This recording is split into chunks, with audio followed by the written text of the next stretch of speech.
Hi, everybody. It's Mr. Gray here. Thank you again for another great week. I can't quite believe it, but we're already talking about February. And so we're moving. We just passed the halfway point of the year. Today, Friday, is the 94th day of school, which means we're on the second half. And it's going to go quick. So we're moving really fast. Like I said, I can't quite believe it. I was kind of looking ahead to try to see what we need to get finished before spring break. And it's going to be a really busy time. That'll be really fun. So just looking out for all the fun things that are happening. Speaking of that, we do have some things coming up. On Friday, February 9th, there's going to be a Lunar New Year student performance and lunch. So some of the kids are going to perform and tell us some information about Lunar New Year. And then parents are coming to provide lunch. That means that day you don't have to send lunch with your kids, or you can if you don't want to eat that lunch or buy in the cafeteria like normal. So it's up to you that day. But that's coming on Friday, February 9th. Open house is going to be Thursday, February 15th. That means it's a minimum day at school. So on Thursday, February 15th, we get out of school at 1:05.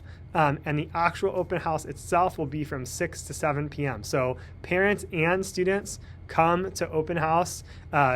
Every student will have some work out and displayed from basically every subject and different projects we've worked on throughout the year. It'll be a really fun time and a really kind of neat thing to see, as well as you get to see all the other parents and what other students are working on. And see what's happening in other grade levels in other classrooms. So it's a really fun time in science lab and in the library. So there's a lot of fun things. So if you can come to that Thursday, February 15th from 6 to 7 p.m., I would say that's a thing to definitely mark down on your calendar now so you can attend with your child. Whole family. Bring your whole family. Bring grandma and grandpa. Bring anybody you can. And I would love to meet them and love to see them kind of celebrate your students' hard work, because ultimately that's what we're doing that night, is we're having a chance to really celebrate all the great work your kid is doing. And so that'll be really fun. The next day, Friday, February 16th, there's no school. That's a teacher work day. So I'll be here, but students will not be here. And then Monday, February 19th is President's Day. So there'll be no school that day also. As far as academics go, in reading this week, we are we're focusing on historical fiction. We're taking some time right now to build up our knowledge about what makes up a historical fiction book, what things we're looking out for. And that will help us kind of after open house when we get into American Revolution books, which are also historical fiction books. So specifically next week, we're going to look at how characters respond to trouble. We're going to look at minor characters and also the perspectives that are missing in the book. So you can imagine in a World War II book, there's lots of different perspective. There's countries in Europe, countries in Asia, there's the United States, there's lots of different political parties, and we don't hear from all of them in a book about World War II. And the point of that is not to say we have to hear all of them equally, but we just have to know that there are missing perspectives, that we can imagine there are groups whose voices we don't hear in this book, and that could change how I understand what's happening with the characters. And then finally, the kids will spend time reading their historical fiction book and collecting evidence for a reader's notebook page that's going to take into account and kind of highlight all the things I've been talking about in the last week or two. I'm reading Number the Stars aloud by Lois Lowry. We're working our way through that. In writing, the kids are working on memoir.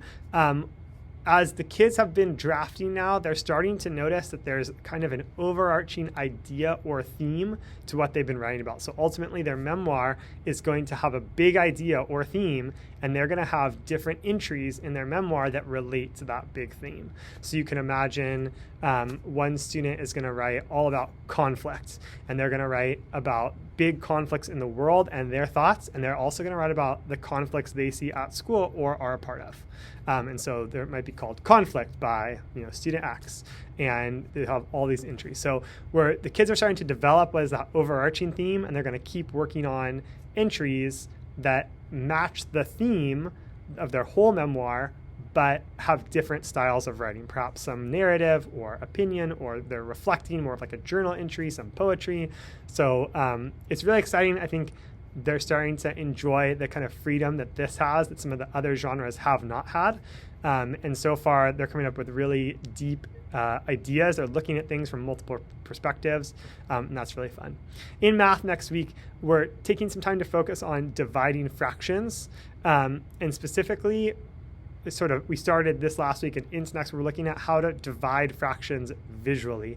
I know a lot of students know the algorithm for division, but sometimes it's hard to explain what is happening or what that means. So we're going back to that kind of foundation, and having started that already, that was really difficult.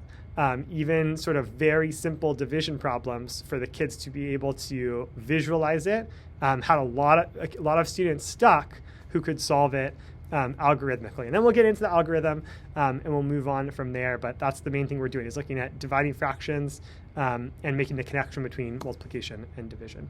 In social studies, we're looking at life in the 13 colonies and the journey to democracy. So we think of the 13 colonies as being controlled by Britain and really kind of semi-independent, like city-states almost, and then making this journey of them kind of coalescing into one unit that picks democracy as the form of government. So we're going to talk about the Great Awakening, which is a religious movement in the 1730s and 1740s, and some of the concepts from that religious movement lead directly into some democratic ideas.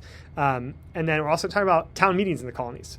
Town meetings were this kind of formal thing that ended up starting in the New England colonies and was used as kind of a basis for what democracy was supposed to look like. And so we're talking about that. The kids are studying the location of the 13 colonies, and we're taking a quiz on the location of the 13 colonies on Tuesday, and that will lead us to our ongoing study of the location of all 50 states and the capitals of all 50 states.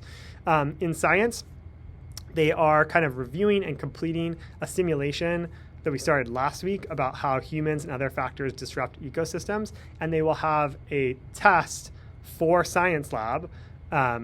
So they take the test in my class, but it goes in their science grade about that. So it's going to directly relate to kind of that simulation that we ran and what they've been studying before. That's what's happening. Busy, busy, busy times. The kids are working really hard. I really love this time of the year after winter break. They're really starting to grow into their own. And we start to see some maturity increase and some personal responsibility really start to blossom. Things we talked about at the start of the year, we're really seeing those start to come to the forefront right now. And it's a wonderful thing to watch and to see them not only academically blossom, but kind of like personally blossom and in their responsibility and leadership blossom.